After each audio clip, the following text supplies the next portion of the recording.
नमस्कार, मी प्रतिभा.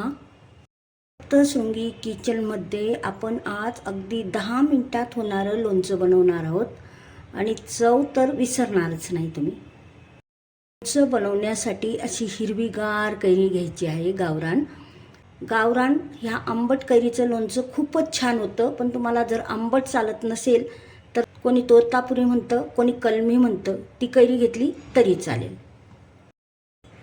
आपण ह्या एका कैरीचं लोणचं बनवून थोडं मीठ टाकायचं आणि कैरी स्वच्छ धुवून घ्यायची, कारण चीक निघून जाईल कैरीचा. कैरी स्वच्छ धुतली आणि सुती कापडाने पुसून घेतलेली आहे. आता आपण कैरी कापून घेऊया. अशी हिरवीगार कैरी असली ना तर चविष्ट लोणचं लागतं. दिशा मधली जी कोय असते ती पक्की झालेली बघू शकता. या पद्धतीने केली तरी चालेल.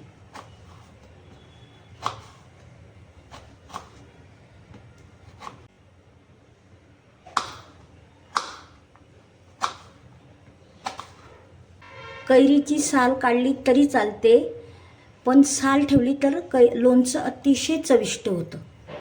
आपण कैरी कापून घेतलेली आहे. तुम्ही तुमच्या आवडीप्रमाणे हे तुकडे लहान मोठे करू शकता. तोंडाला चव नाही, या पद्धतीने लोणचं कराल तर तोंडाला चवच येईल. लोणच्यासाठी साहित्य ह्या चमच्याचं माप घेतलेलं आहे आपण. 1.5 चमचा मोहरी डाळ घेतलेले आहे. अर्धा चमचा मी धन घेतलेले आहे, ते पूर्णपणे ऐच्छिक आहे. अर्धा चमचा मेथी दाणा घेतलेला आहे. 1 चमचा बडीशेप घेतलेले आहे. 6 मी मिऱ्या घेतलेल्या आहेत. 7 लवंगा घेतलेल्या आहेत आणि 1 छोटा हिंगचा तुकडा घेतलेला आहे आणि खडं मीठ घेतलेलं आहे. खडं मीठ घेतलं तर लोणचं खूप टेस्टी लागतं. जर उपलब्ध असेल तर घ्या, नाहीतर जे उपलब्ध असेल आपल्याकडे मीठ ते घेतलं तरी चालेल. 5 बेडगी मिरची घेतलेल्या आहे. ह्या खूप कमी तिखट असतात आणि कलर खूप छान येतो लोणच्याला. आणि ह्या संकेश्वरी 4 मिरच्या घेतलेल्या आहेत, त्या मीडियम तिखट आहेत. हे सर्व साहित्य मॉइश्चर जाईपर्यंत गरम करून घेऊया. प्रथम आपण बडीशेप घेऊया, मेथी दाणा. मॉइश्चर जाण्यासाठी गरम केलं ना तर हे लोणचं 1.5 ते 2 महिने आरामशीर टिकतं. त्यासाठी मॉइश्चर नको आहे. सर्व वस्तू अशा सुकलेल्या पाहिजे. भांडं घेताना पण ते स्वच्छ धुवून पुसून वाळलेलं पाहिजे. चमचा घेतानाही ते स्वच्छ धुतलेला पुसलेला वाळलेला पाहिजे. आता आपण याच्यात मिरे आणि लवंग पण याच्यात भाजून घेऊ. गॅस बंद केलेला आहे मी. आणि हे धने थोडे मी भाजूनच ठेवते, ते पण थोडेसे गरम करून घेऊया आपण. हे सर्व साहित्य आपण काढून घेतले. आता हे साहित्य आपण गार होऊ देऊ. थोडीशी गरम करून घ्यायची. मोहरी डाळ गरम करून घ्यायची, भाजायची नाही. मोहरी डाळ ही काढून घेऊ आपण. मॉइश्चर असेल तर ते निघून जाईल. हे लोणचं आपलं 1.5 ते 2 महिने आरामशीर टिकू शकतं जर आपण काळजी घेतली तर. सर्व साहित्य गार होऊ देऊ.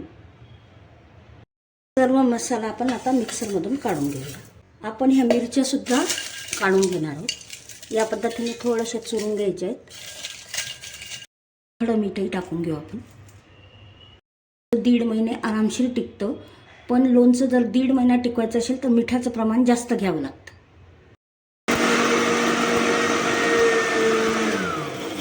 बघू शकता आपला लोणच्याचा मसाला अगदी छान तयार झालेला आहे आणि घरी केलेल्या मसाल्याची चव अगदी अप्रतिम असते.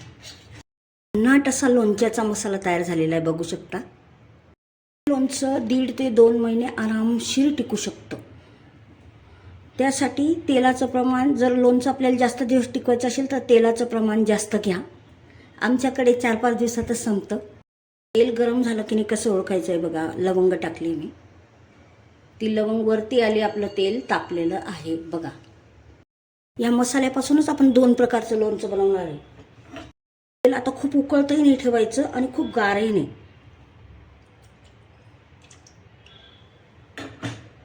थोडं गरम तेलमध्ये आपण हे मिक्स करून घेतलेलं आहे. गरमही नाही असं तेल आपण टाकलेलं आहे. लोणचं टिकावं यासाठी कैऱ्या टाकत राहायच्या आहेत, अगदी थोडे थोडे. म्हणजे छानपैकी मिक्स होतील ते. बघू शकता लोणच्याचा कलर किती अप्रतिम आलेला आहे आणि मसाला पण खूप छान तयार झालेला आपला, अगदी सुगंध पसरला आहे. 2 महिने आरामशीर टिकतं, पण आपल्याला काळजी घ्यावी लागते.